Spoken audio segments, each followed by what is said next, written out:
Saludos. Bueno, déjeme ahora enlazarme vía telefónica, hoy un poquito más tarde de lo acostumbrado, pero siempre en martes, con la doctora Leticia Calderón Chelius, experta en asuntos migratorios, investigadora del Instituto Mora, para hablar sin censura. Doctora, muy buenas tardes, ¿cómo le va? Muy bien, Vicente, pues escuchándolos y al día con varios temas y encantada de compartir con ustedes este mediodía, ¿verdad? Un poquito más pasado el mediodía. Oiga, a ver, antes de entrarle a los temas, quiero decirle que me siento muy orgulloso de que usted sea colaboradora de este espacio libre como el viento. Leímos aquí hace unos días la carta que le envía al presidente Andrés Manuel López Obrador, muy sentida, muy conmovedora, y si bien es cierto, algunas personas le criticaron hablarle de tú y con cierta cercanía al presidente Andrés Manuel López Obrador, no hubo una sola persona que pudiera cuestionar su compromiso con el ser humano. Y la verdad, créame que nos sentimos muy orgullosos de que usted forme parte de esta familia sin censura. Ay, Vicente, pues muchas gracias. Además, tú lees muy bonito, así que la escuché y hasta yo me emocioné. Y déjame decirte que justamente la intención de hacer esta columna a modo de carta, bueno, fue un recurso también como para mostrar una cercanía, porque así lo siento yo.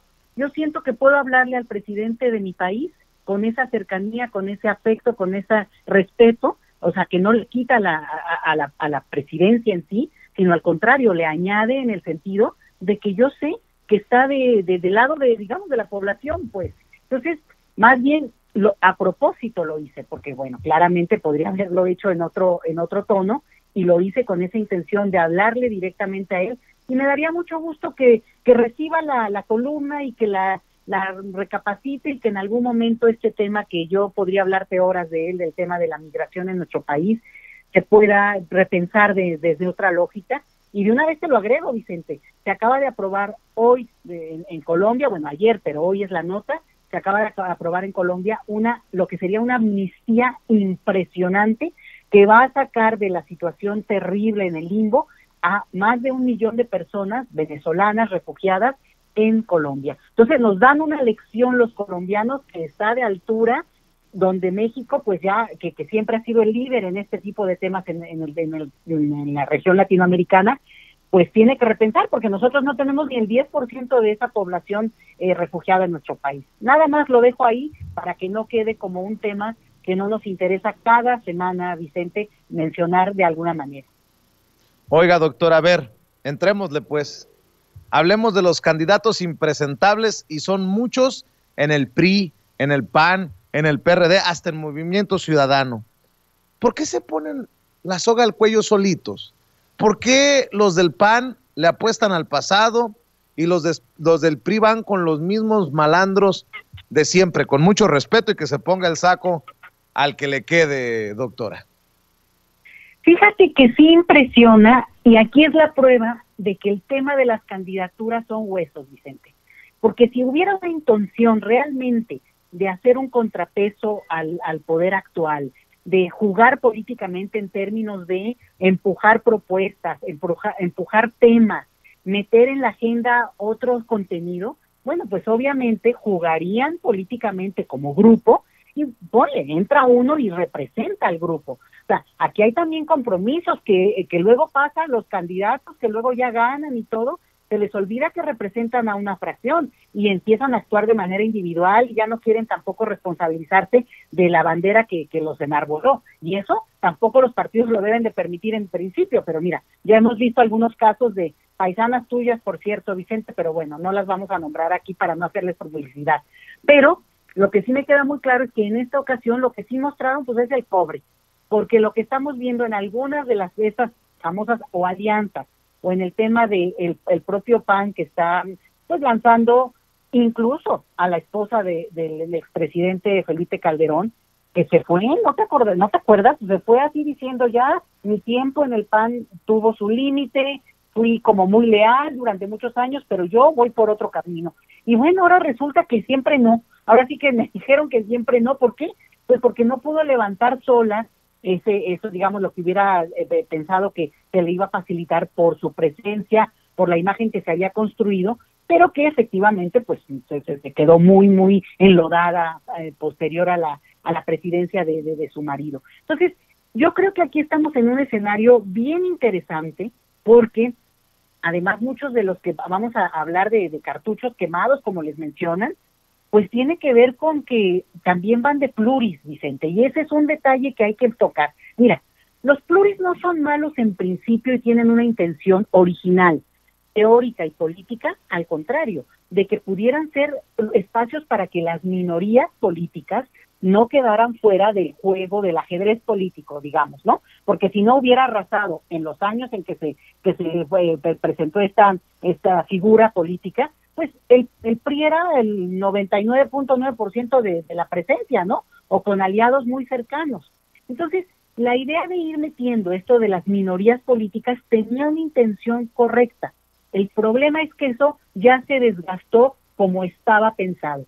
Y entonces lo que vemos con estas propuestas de candidatos o de la alianza o directamente del PAN, o vamos a ver ahora qué pasa con también Movimiento Ciudadano, que digo, también están, no sé en función de qué eligen a ciertos personajes, pero podemos hablar de algunos, pero es interesante porque, bueno, muchos de ellos, la mayoría, van por pluris justo porque son impresentables, ¿te das cuenta? O sea, es gente que no podría ganar. Y ahí me llama la atención un personaje, y ahí te va, que no va, por lo menos hasta ahorita, se ha dicho que no va por pluris, y es el señor Gabriel Cuadri.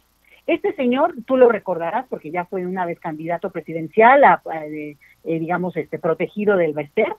Bueno, ha dicho cosas horrorosas, que ya te descalificarían para que te inviten a una boda, Vicente, ¿no? Ya serías el tío impresentable de las bodas.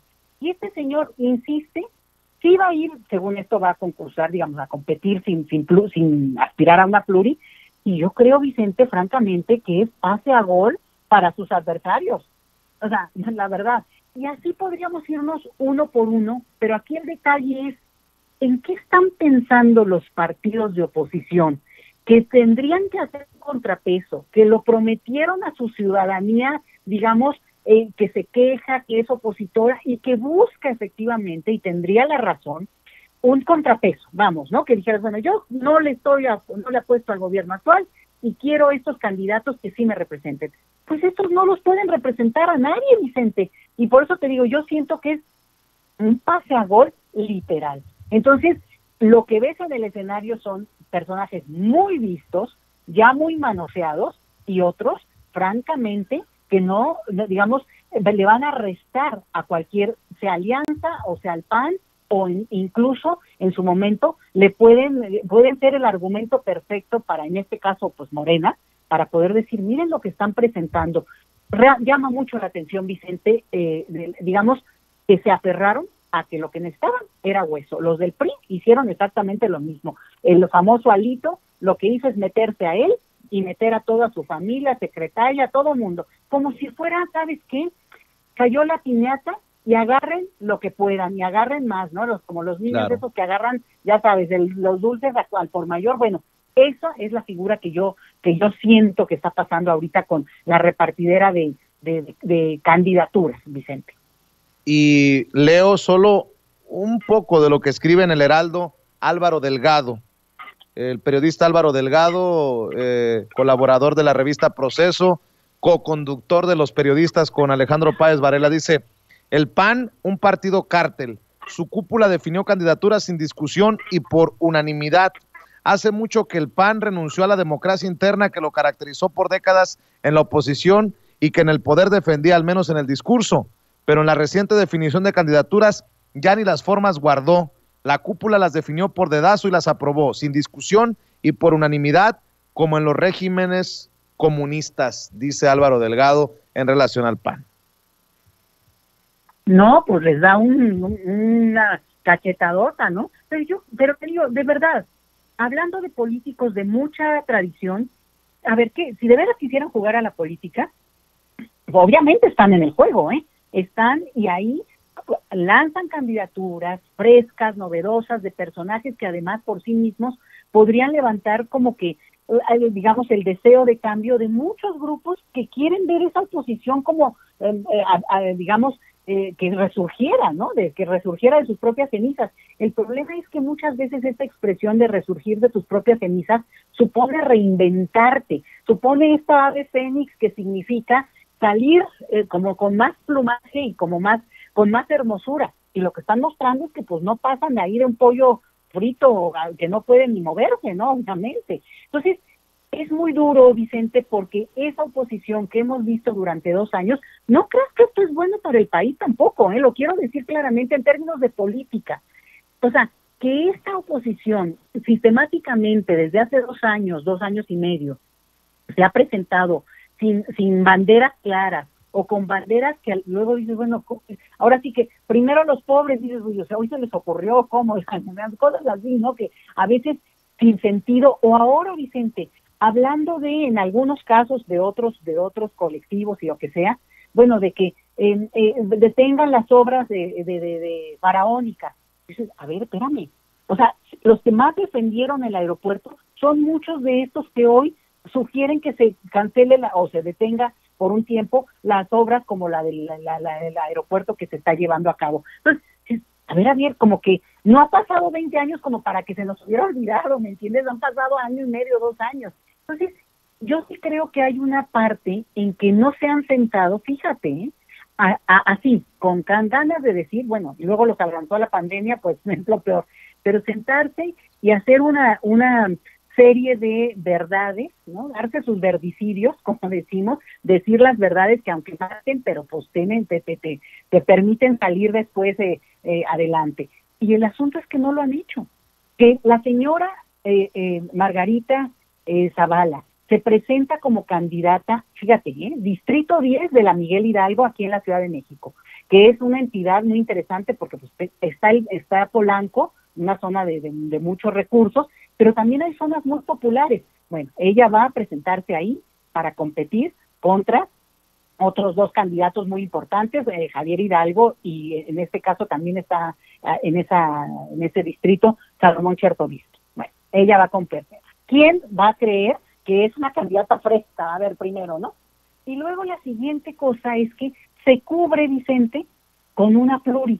O sea, va a placearse, va a ir ahí con tú, ¿no? A ver, a darse sus baños de pueblo, y siguiente escena, si no gana, arrebata, o sea, queda porque queda.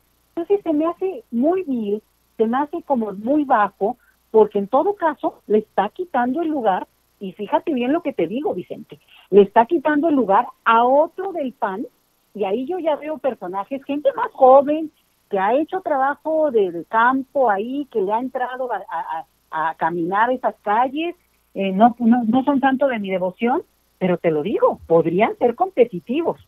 Pues la verdad es que ella les quita el lugar, punto, quítense. ¿Por qué? Porque aquí soy la reinita y me puso mi esposo, que a su vez estaba peleado con los mismos del PAN. Entonces, ahí hay una parte donde acaba siendo esta perversión de la política para ponerla como un gano porque gano. No es de gana en términos de política amplia, sino gano porque gano. Me parece que están jugando mal. Para mí este es un pase a gol, por ejemplo, en este caso que dije de Javier Hidalgo, pues están dando un pase a gol, porque él va a tener enfrente justo la imagen de lo que la ciudadanía ha rechazado. Habrá algunos, obviamente, siempre hay despistados, Vicente, pero sí creo, e insisto, no le ayuda a la oposición.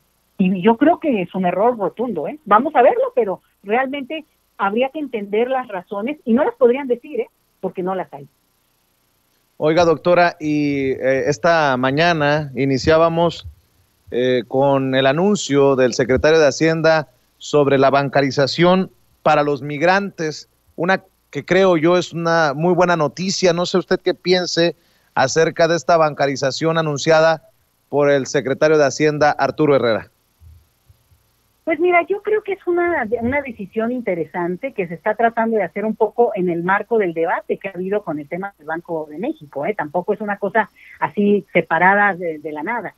Y que hay un interés muy, digamos, creciente por ir siguiendo cómo se ha dado este aumento tan importante de remesas que hemos visto los últimos años. O sea, realmente ha sido un despunte muy interesante y en ese sentido, pues dar opciones a una parte pequeñita, ojo con esto, a una parte pequeñita de remesas que no están bancarizadas, porque gran parte de las remesas, por lo menos lo que dice la Secretaría de Hacienda en su informe, es que ya está la mayoría, sí son bancarizadas, sí se envían por vías electrónicas y por tanto, digamos, lo que busca esta iniciativa es proteger pues, a menos del 1% de esas remesas que aún así son muchas, pero que no tienen este apoyo, porque además, ahí entra otra cosa, que los que me escuchen, Vicente, lo sabrán de memoria. Siempre la gandallez del que han tenido contra las remesas es de quedarse a la hora del tipo de cambio con un beneficio muy grande de parte de los bancos. Y este es un tema que se ha venido discutiendo. Fíjate lo que ahora sí que aquí me voy a evidenciar, pero desde Fox, Vicente, yo he venido siguiendo este tema porque era tema. Ahí se abrió el tema en su primer momento de decir que había un abuso en el tipo de cambio, que las remesas, al final de cuentas, los beneficios que llegaban a las familias acababan siendo menores a lo que realmente la gente trabajadora estaba enviándole a su gente. Entonces, hubo un primer intento y ahí empezó. Incluso nosotros entre académicos le decimos remesólogos a los que se dedican a estudiar solo las remesas, porque es todo un tema, Vicente.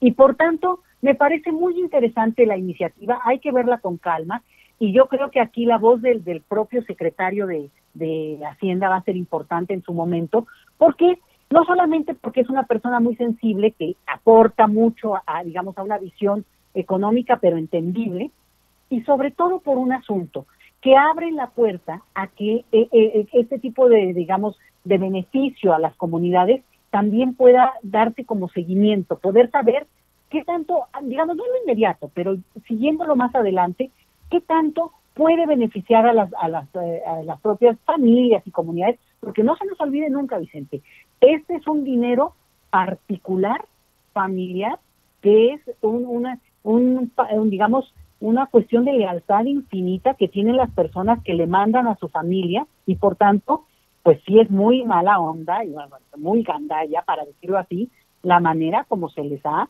chupado un beneficio para, en primer lugar, quien hace la transacción, ¿no? Como decía yo, los bancos.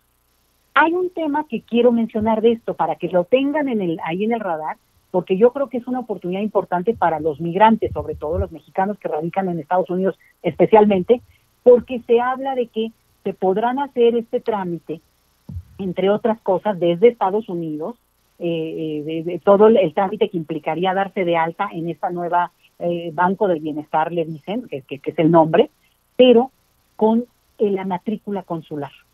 Ojo con eso, porque por mucho tiempo se ha negado que la matrícula consular sea un documento oficial de reconocimiento para el trámite que sea en nuestro país, y la gente que ha regresado de manera forzada por cuestiones de deportación y que de repente el único documento que trae encima, porque no trae el acta, porque no trae la INE, porque no, es la matrícula, cuando si bien le va. Y por tanto, y porque tiene mucha extensión también, un número muy importante de población mexicana que radica en Estados Unidos la ha tramitado, Vicente.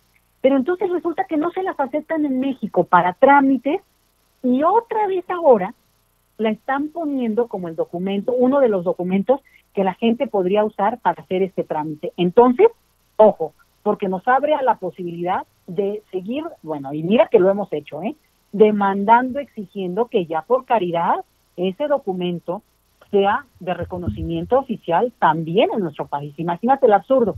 Pero lo menciono como de pasadita, porque creo que en el momento en que las autoridades lo vean, porque a veces, por decirte algo, el secretario de Hacienda puede estar muy enfocado a cómo va a trabajar todo el sistema bancario para ayudar a las personas a que sea más fácil sus transferencias, para que les cobren menos, para que llegue directo a sus familiares, todo esto que sabemos que tiene la banca electrónica, pero que abre temas que es probable, digo, yo no lo sé si lo sepa o no el secretario de Hacienda, pero se lo dejamos dicho, que permitan el reconocimiento de un documento tan importante para la población mexicana que radica en Estados Unidos. No digo en otras partes, porque la verdad es que esta solo se obtiene en Estados Unidos, Vicente.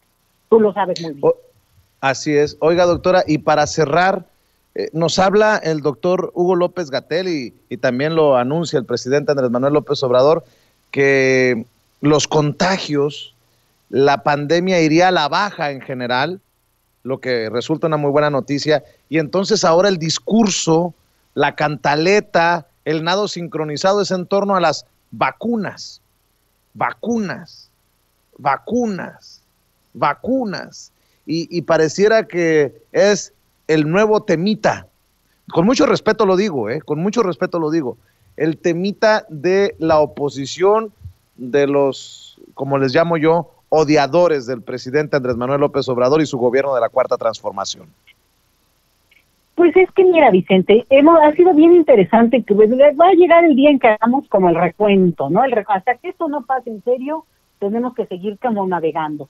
Pero acuérdate de pruebas, pruebas, pruebas, y luego el mantra de también es, digamos, del seguimiento que había que irle dando a la gente, que incluso en la Ciudad de México, pues no, el QR y poder seguir los casos.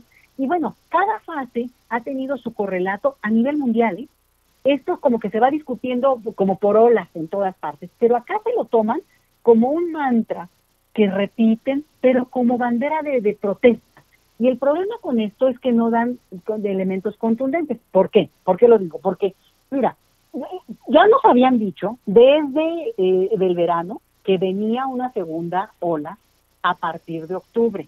¿Y cuál era el dato? Para nosotros, bueno, que empezaba el invierno, como que somos del hemisferio norte. Entonces, eso implicaba que a partir del 15 de septiembre, ahí vamos, digo, yo no fui, pero bueno, era como una fecha que implicaba que si la gente se reunía, empezaba a moverse esto de el contacto más cercano y por tanto, pues los contagios. Y de ahí nos la seguimos, Vicente. De ahí porque 16 de septiembre y de ahí lo que sé, ¿no? Ya de muertos, los festivos nuestros, ¿no? Pero dado eso que ya sabíamos, pues también pueden prever y desear, también, y todo rezar casi, que empecemos a ver un tipo de equilibrio en el contagiadero y en ese sentido que también empiecen a bajar el número de casos que pues se multiplican, porque entre más gente contagiada, pues es obvio, ¿no? Es una cosa evidente, yo creo que ya para todos a estas alturas. Entonces, en ese escenario se junta algo muy bueno, y es que ¿quién hubiera dicho, Vicente, que en tan poco tiempo histórico, en menos de un año, ya tenemos vacunas existentes como científicamente hablando, pero no disponibles?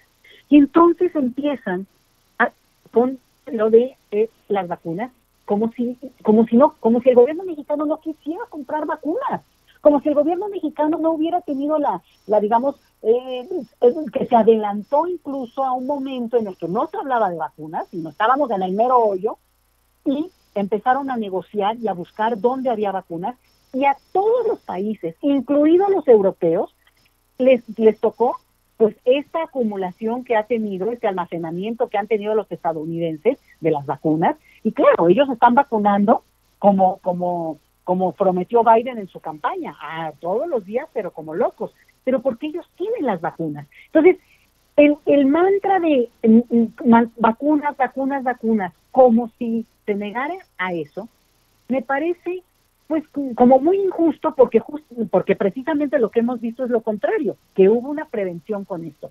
Las vacunas van a llegar eventualmente y habrá otro mantra, y también te lo dejo de una vez dicho, Vicente, porque el siguiente mantra es el tapaboca, pero ahora doble, ¿no? Porque pues al final de cuentas lo que es muy claro es que la gente, y lo sabemos todos, pues aún la gente más cuidada en esto, ¿no? De que si le taparte la boca, que si las manos, que ya lo sabemos todo en este tema, pues ha habido gente contagiada. ¿Por qué? Pues porque estamos hablando de un fenómeno que va más allá de nuestro cuidado personal, es algo colectivo, es algo que la humanidad está enfrentando. Entonces, junto con lo de las vacunas está el tema también del tapabocas, pero también en un sentido muy golpeador, y eso es lo que a mí no me parece, porque a mí sí me parece que es correcto pues seguir una norma que si a la gente le da tranquilidad, bueno, le permite, digamos, pues por lo menos interactuar como mejor. Entonces, vamos a ver mucho de esto, Vicente, y yo creo que son olas que van a ir viniendo y bajando, y al final de cuentas, pues ni modo, hay que también leerlas en ese sentido. Claro que sí, doctora, y como siempre es un placer saludarla todos los martes aquí en Sin Censura, es un deleite escuchar sus análisis y estamos al pendiente para el próximo martes o antes si lo amerita la noticia. Por lo pronto le mando un abrazo y siempre mi agradecimiento, doctora. Abrazo hasta donde estén cada uno, Vicente, y a todos los que nos escuchan lo mismo. Hasta luego. Claro que sí, es la doctora Leticia Calderón Shelley, experta en asuntos migratorios, investigadora del Instituto Mora. Hay más después de esto.